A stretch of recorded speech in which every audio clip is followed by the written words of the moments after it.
하나님 말씀 갈라디아서 4장에서 봅니다. 하나님 말씀 갈라디아서 4장 21절 말씀에서 31절까지입니다. 21절 말씀에서 31절 말씀까지 같이 한번 봉독합니다. 시작. 내게 말하라. 율법 아래 있고자 하는 자들아, 율법을 들지 못하였느냐?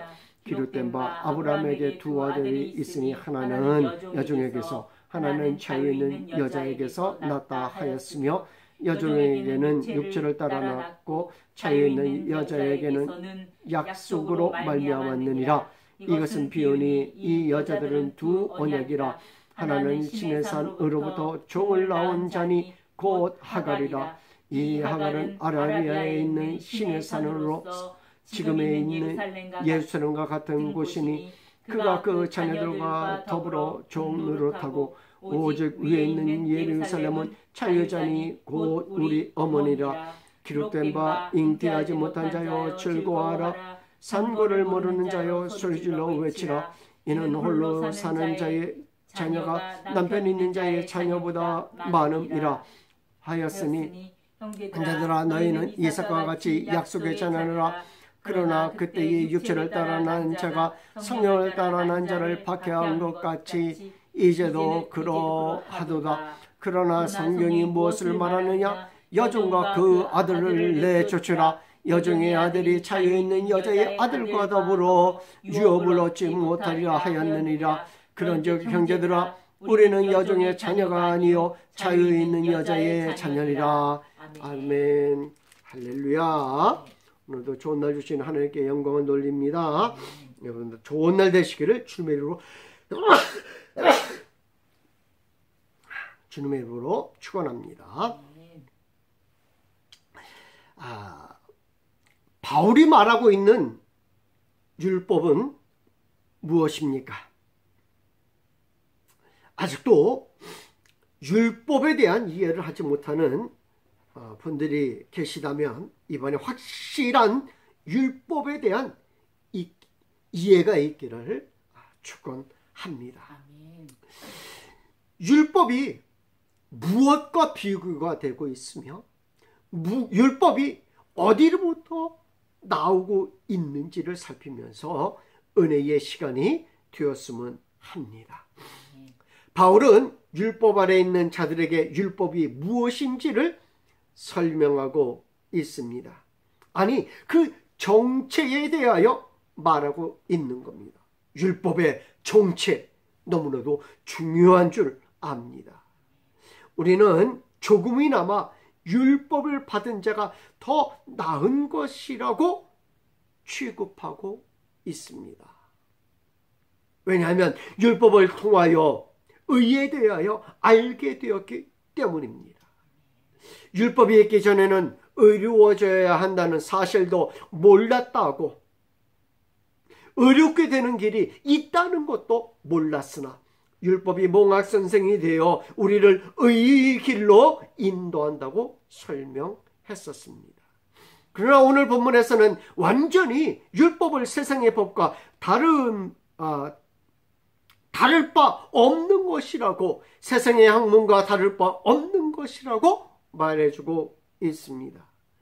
이제 바울이 설명하는 율법이 무엇인지를 살펴보면서 우리에게 주어진 은혜가 얼마나 대단한지를 살피면서 은혜의 시간이 되었으면 합니다.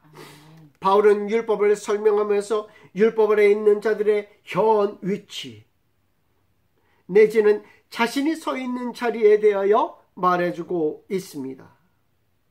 우리가 알다시피 아브라함은 두 아들이 있습니다. 이삭과 이스마엘을 말하는 것입니다. 22절 말씀에 기록된 바 아브라함에게 두 아들이 있으니 하나는 여종에게서 하나는 자유에 있는 여자에게서 낳았다 하였으며, 여종에게서는 육체를 따라 낳고 자유 있는 여자에게서는 약속으로 말미암았느니라. 우리가 이미 알듯이 이스마엘은 육신을 따라 난 자였습니다. 그러나 이삭은 하나님이 주신 씨였던 것입니다. 약속의 씨였던 것입니다. 처음에 아브라함의 마음은 이스마엘이 하나님이 주신 씨인 줄 알았습니다. 그래서 이스마엘에게 상속자가 되게 하려고 했던 것입니다. 창세기 17장 18절 말씀에 아브라함이 이에 하나님께 아뢰되 이스마엘이나 하나님 앞에 살기를 원하나이다 라고 했습니다. 왜냐하면 하나님이 살피시는 아이이기 때문입니다. 부엘라에로이라는 별명이 이스마엘에게 붙었기 때문입니다. 하나님이 살피시는 아이가 상속자가 되면 이는 하나님의 뜻이라고 생각했을 것입니다. 아니, 이스마엘밖에 없다라고 생각한 것입니다. 그러면서 15년이라는 세월이 흐르고 말았습니다. 이스마엘을 자신의 상속자로 알며 15년이라는 세월이 흐른 것입니다. 그러나 하나님은 약속의 씨가 아니라고 합니다. 하나님이 주신 씨, 아브라함의 형상을 따라 낳은 씨가 아니라 하나님의 형상을 따라 낳은 하나님이 주신 씨여야만 한다는 것이 하나님의 뜻입니다. 바울은 여기에 하나님의 언약을 접목시키고 있습니다. 이스라엘 낳은 하갈과 이삭을 낳은 사라가 두 언약이라고 이야기해주고 있습니다. 특히 바울은 하갈이 낳은 씨가 한 언약인데 이 언약이 가리키는 것이 무엇이라고 설명해주고 있습니까? 25절 말씀에 이 하갈은 아라비아에 있는 신의 산으로서 지금 있는 예루살렘과 같은 곳이니 그가 그 처녀들과 더불어 종로로 타고 우리를 혼란하게 하는 것이 있는데 아라비아에 있는 신의 산은 누구나 그거구나라고 이해를 합니다. 모세를 통해 주신 율법을 의미하는구나라고 이해를 합니다. 그런데 하갈에게 정통성이 있습니까? 이스라엘 사람들은 신의 산에서 받은 율법에 정통성이 있다고 줄곧 주장합니다. 성경에서도 유대인들의 유익함이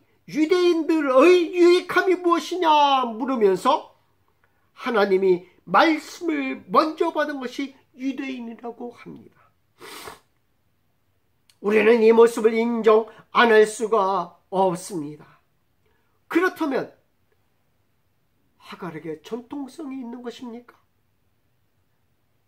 우리가 살펴보듯이 15년 동안 아브라함은 하갈의 아들인 이스마엘이 하나님이 주신 씨라고 생각하고 확신했습니다.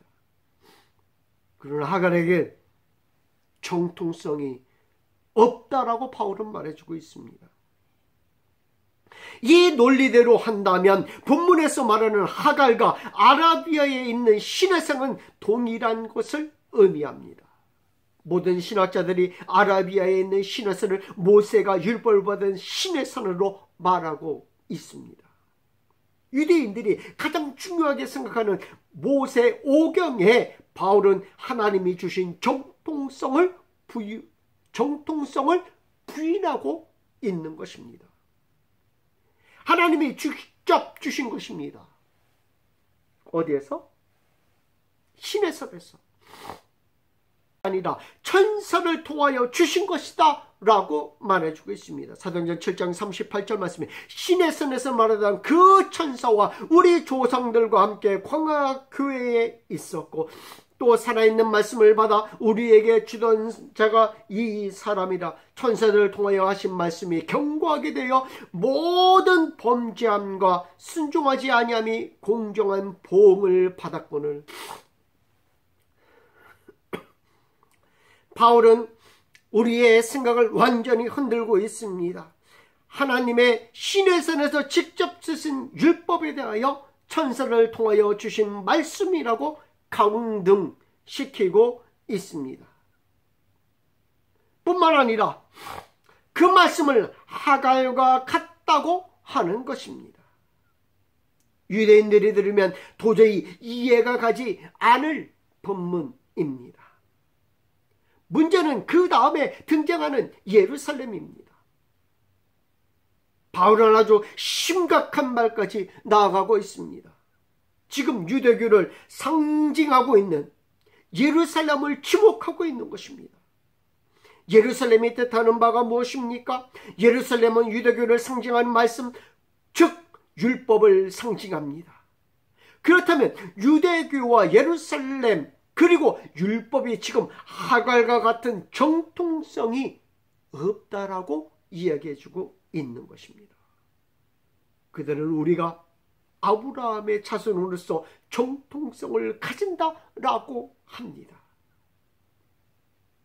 우리가 아브라함의 자손으로서 선택을 받았다라고 합니다.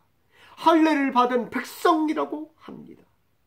바울은 유대인들은 정통성을 가지지 못한 자로서 종노릇을 했다라고 말해주고 있습니다. 우리가 구약 성경을 이야기하면서 하갈을 어떻게 생각합니까? 약속을 이어받지 못할 자에게 후에 그의 아들과 함께 아브라함에게 쫓겨납니다.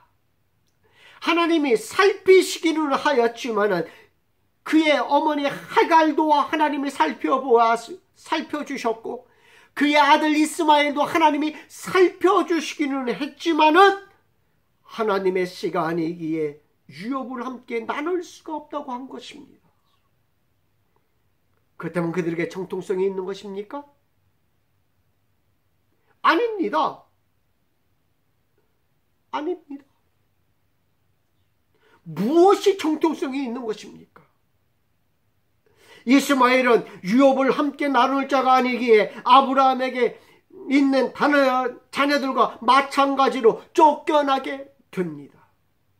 분명히 하갈은 종이라는 칭호를 사용합니다. 그리고 종에게서 태어난 자는 육체를 따라 태어났다고 한 것입니다. 이를 다른 말로는 이렇게 말합니다. 창세기 5장 1절 말씀에 이것은 아담의 계보를 적은 책이니라. 하나님이 사람을 창조하실 때에 하나님의 모양대로 지으시고. 근데 3절은 아담은 130세에 자기의 모양 곧 자기의 형상과 같은 아들을 낳아 이름을 셋이라 하였고, 여기서 창세기 5장 1절과 3절의 차이점은 무엇입니까? 아담과 하와는 하나님의 모양대로 지으셨다는 거예요. 그러나 3절은 아담의 형상을 따라 태어났다라고 하는 것입니다. 이후로 모든 인간은 아담의 형상을 따라 태어났기에 죄가 전가되어 죄인으로서 살게 되는 것입니다. 이것이 육체를 따라 태어났다라고 하는 것입니다. 이것을 율법을 따라 났다라고 하는 것입니다. 이것을 예루살렘을 따라 났다라고 하는 것입니다. 이것은 하갈과 맺은 언약이다라고 이야기해주고 있는 것입니다. 그럼 사라와 맺은 언약은 어떤 것입니까? 오늘 본문에서는 여종의 아들과 자유 있는 여자에게서 난 자를 비교하고 있습니다. 자유 있는 여자에게서 난 자는 누구입니까? 약속으로 말미암은 자다라고 이야기해주고 있어요. 이는 하나님이 주신 씨로 말미암은 자다라고 얘기해주고 있다는 겁니다. 그리고 이는 가나안 땅에 있는 예루살렘이 아니라 위에 있는 예루살렘이다라고 얘기해주고 있어요. 이는 자유자다라고 말합니다. 그러므로 자유자의 소망의 땅은 땅에 있는 예루살렘이 아닙니다. 자유자는 하늘에 있는 예루살렘을 소망을 두고 사는 자들인 줄 믿습니다. 그럼 27절은 무엇을 무엇에 대하여 말해주고 있습니까? 27절은 기록된 바 잉태하지 못한 자여 즐거워하라. 상고를 모르는 자여 소리질러 외치라. 이는 홀로 있는 자의 자녀가 남편 있는 자의 자녀보다 많음이라 하였으니. 지금까지 하갈에 대하여 살펴본 것은 아라비아의 언약입니다. 27절은 다른 언약에 대하여 말해주고 있는데 바로 사라입니다. 27절 기록된 바 잉태하지 못한 자여 즐거워하라. 상고를 모르는 자여 소리질러 외치라. 이는 홀로 사는 자의 자녀가 남편 있는 자의 자녀보다 많음이라 하였으니. 여러분, 사라는 말입니다. 90세가 되도록 자녀를 낳지 못했습니다. 자녀를 낳지 못한다고 종이었던 하갈로부터 구박도 받았습니다. 이제는 소망이 없다고 할 참에 하나님은 그에게 기쁨의 웃음을 주었던 것입니다. 그리고 모든 민족의 믿음의 모체가 되게 하신 것입니다. 창세기 17장 16절 말씀에 내가 그에게 복을 주어 그가 내게 아들을 낳아주게 하며 내가 그에게 복을 주어 그를 여러 민족의 어머니가 되게 하리니 민족의 여러 왕이 그에게서 나리라. 아브라함을 통하여 하나님의 언약을 가진 모든 자는 자유자이기에 이제는 육적인 예루살렘, 가나안 땅에 있는 예루살렘을 바라보지 않습니다. 위에 있는 예루살렘을 바라보는 것입니다. 바울은 우리는 이삭처럼 약속의 자녀요 하나님이 주신 씨로 만미함은 자녀라고 했습니다. 형제들아, 너희는 이삭과 같이 약속의 자녀라. 28절의 말씀입니다.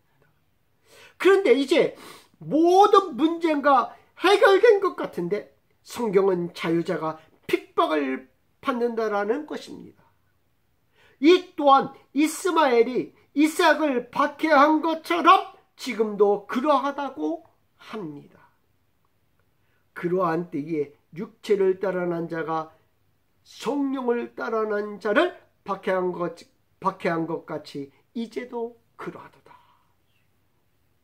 갈라디아 교인들은 예루살렘으로부터 온 옛 언약을 가지고 있는 자들에게서 핍박을 받았습니다.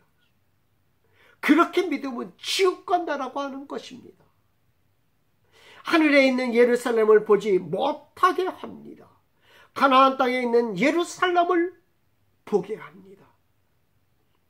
바울은 현재의 고난에 대하여 말합니다. 아니 세상으로부터의 핍박에 대하여 말합니다. 아니 예루살렘으로부터의 핍박에 대하여 말합니다. 이는 이스마엘이 이삭을 핍박한 것 같다라는 것입니다. 동일시하고 있다라는 것입니다.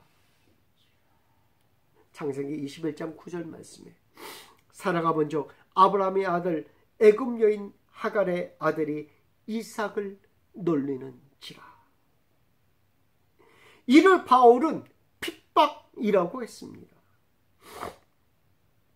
일상적인 가족의 불화가 아닌 아주 중요한 것을 말해주고 있는데 바로 유업에 관한 것입니다. 함께 유업을 받을 수 없다고 합니다. 30절 말씀에 그러나 성경이 무엇을 말하느냐. 여종과 그 아들을 내쫓으라. 여종의 아들이 자유 있는 여자의 아들과 더불어 유업을 얻지 못하리라 하였느니라. 그런즉 현재들아 우리는 여종의 자녀가 아니요 자유 있는 여자의 자녀리라. 쫓아야 합니다.